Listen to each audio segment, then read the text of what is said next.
Hello everyone, welcome back to my channel. I am Divya and today I am going to explain you about class 9th science NCERT book chapter number 15. So in this chapter we are discussing about improvement in food resources. So basically देखो क्या है कि ऐसे जितने भी living organism है ना उनको यहाँ पे सर्वाइव करने के लिए एनर्जी के लिए क्या होता है फूड कंज्यूम करते हैं। अब जो फूड का जो रिसोर्स है ना उसमें क्या क्या इंप्रूवमेंट होनी चाहिए तो बेसिकली हम इस चैप्टर में उसी के बारे में डिस्कस करने वाले हैं।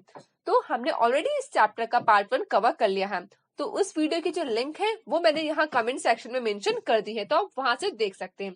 सो आइए आप बात करते हैं कि हम कैसे क्रॉप वैरायटी इंप्रूवमेंट की।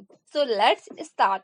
तो देखो बेसिकली क्या है, ये जो अप्रोच है ना वो डिपेंड करती है on finding a crop variety that can give a good yield. हम ऐसी वैरायटी को ढूंढ रहे हैं जो कि हमें क्या दे, गुड ईल्ड दे, है ना। तो अगर देखो गुड ईल्ड के लिए क्या होना चाहिए, उसमें कुछ कैरेक्टरिस्टिक होनी चाहिए। अब क्या वो कैरेक्टरिस्टिक है, तो पहला है डिसीज रेजिस्टेंस, दूसरा है रिस्पॉन्स टू फर्टिलाइजर्स, फिर है product quality and high yields. तो बेसिकली सब क्या है कि हम बेसिकली उसी क्रॉप को प्रिफर करेंगे जो क्या है जिसके पास सारे कैरेक्टरिस्टिक हो। वो डिसीज रेजिस्टेंस हो, मतलब जितनी भी डिसीज हो रही है उससे उसके पास लड़ने के लिए कैपेसिटी हो, फर्टिलाइजर्स के साथ अच्छा रिस्पॉन्स दे, प्रोडक्ट क्वालिटी जो क्वालिटी है वो अच्छी प्रोड्यूस करे, हाई यील्ड्स दे, ज्यादा अमाउंट में जो क्रॉप है वो ग्रो करे। ठीक है, तो वही क्रॉप हम क्या करेंगे, प्रेफर करेंगे। अब इसके लिए हम क्या करते हैं, हाइब्रिडाइजेशन कराते हैं।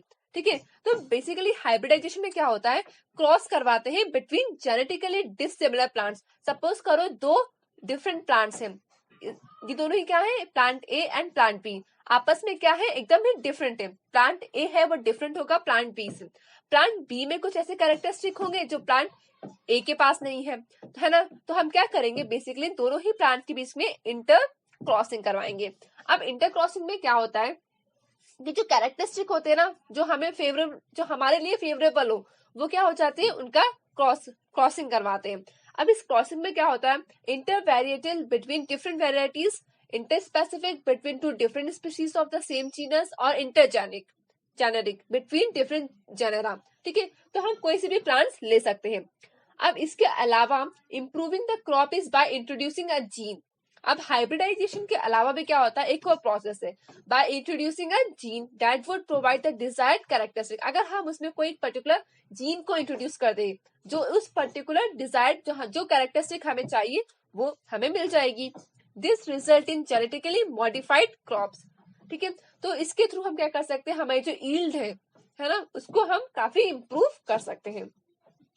For new varieties of crop to be accepted, it is necessary that the variety produce high yield under different conditions that are found in different areas. Basically हमें पता है कि जितने भी क्रॉप्स है उनको डिफरेंट क्लाइमेट की रिक्वायरमेंट होती है ना। अब जितने भी क्रॉप होंगे लाइक वीट हो गया, राइस, पल्सेस, तो इनके लिए क्या होगा, डिफरेंट डिफरेंट टेम्परेचर लगेगा, डिफरेंट सीजन में ये सब क्या होगा करेंगे, ग्रो करते हैं। ठीक है, तो farmers would need to be provided with good quality seeds of a particular variety, that is the seeds should all be of the same variety and germinate under the same condition।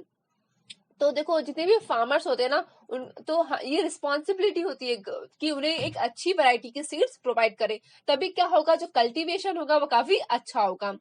अब देखो जितना भी cultivation की जो practice होती है और जो क्रॉप की जो ईल्ड होगी है ना, वो रिलेट करेगी कि वहां का वेदर कैसा है, सॉइल की क्वालिटी है ना, लाइक जो सॉइल है वो भी कितनी ह्यूमस है, ठीक है, उसमें कितने ज्यादा न्यूट्रिएंट्स हैं। तो इन सब पे ये ऐसे कुछ फैक्टर्स है जिन पे ये डिपेंड करती है। एंड अवेबिलिटी ऑफ वाटर, वहां पे वाटर की कितनी अवेबिलिटी है। Since weather conditions such as drought and flood situations are unpredictable, varieties that can be grown in diverse climatic conditions are useful. Similarly, varieties tolerant to high soil salinity have been developed.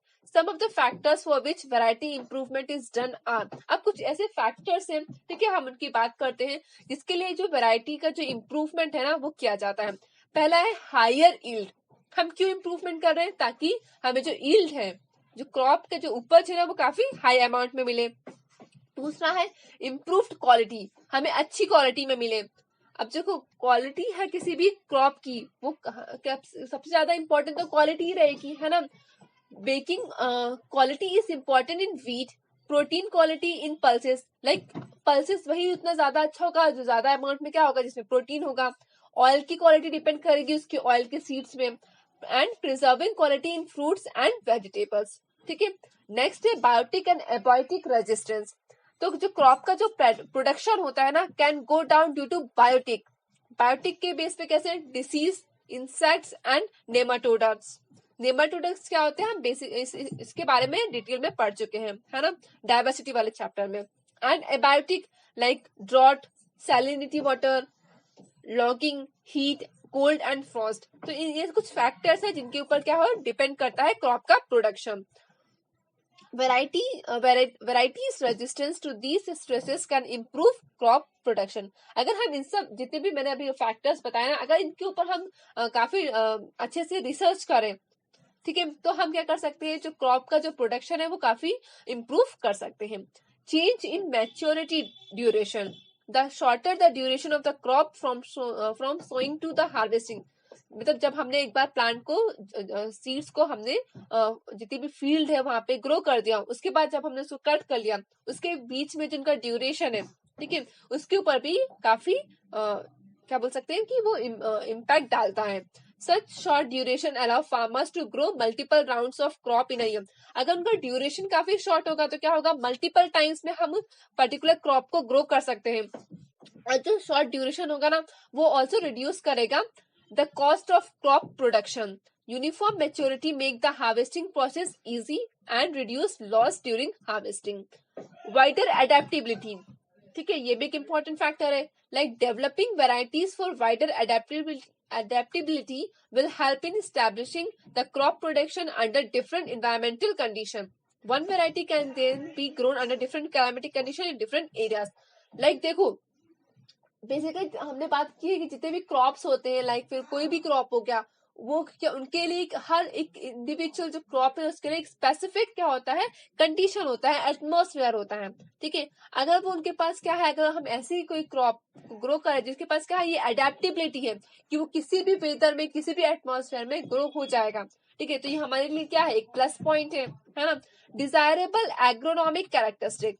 अब agronomic characteristic की बात करें तो कितनी tallness है and profound branching है are desirable characteristic for fodder crops. Dwarfness is desired in cereals. Dwarfness मतलब like कितने छोटे छोटे प्लांट्स हैं, सीरियल्स के जो प्लांट्स होते हैं वो काफी छोटे होते हैं.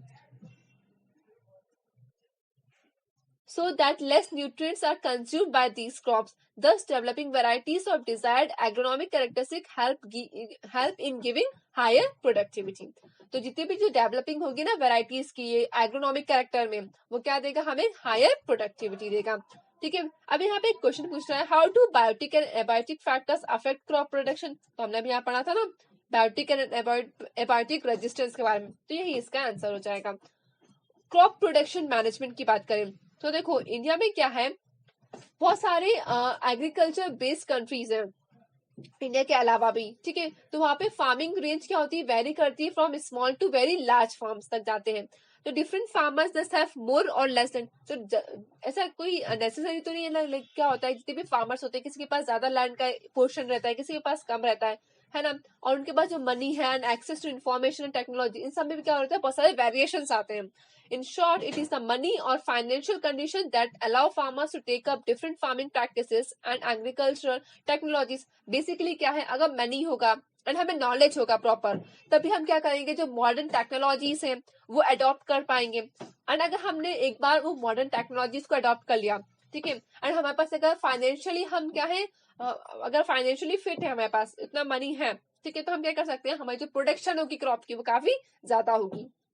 There is a correlation between higher inputs and yields. Thus, the farmer purchasing capacity for input decides cropping system and production practices. Therefore, production practice can be at different level. They include no cost production, low cost production and high cost production. अब कितना production होगा वो different level पे classify किया है. पहला है no cost production, दूसरा है low cost production and तीसरा है high cost production. मतलब कि इतना अमाउंट में वो जो क्रॉप है वो प्रोड्यूस हुआ है, ठीक है, कि पहले क्या है नो कॉस्ट, कि हम उसको मार्केट में सप्लाई कर ही नहीं सकते. दूसरा है लो कॉस्ट, ठीक है, हाँ इतना हुआ है कि हम इसको छोटे लेवल पे सप्लाई कर सकते हैं, और लास्ट में हाई कॉस्ट प्रोडक्शन, तब उसकी प्रोडक्शन क्या है काफी ज्यादा अमाउंट में हुई हो। तो ये तो बात हो गई क्रॉप प्रोडक्शन मैनेजमेंट की। अब हम नेक्स्ट वीडियो में बात करेंगे न्यूट्रिएंट मैनेजमेंट की। So thank you. If you like this video, please share with your friends. Stay connected for more videos.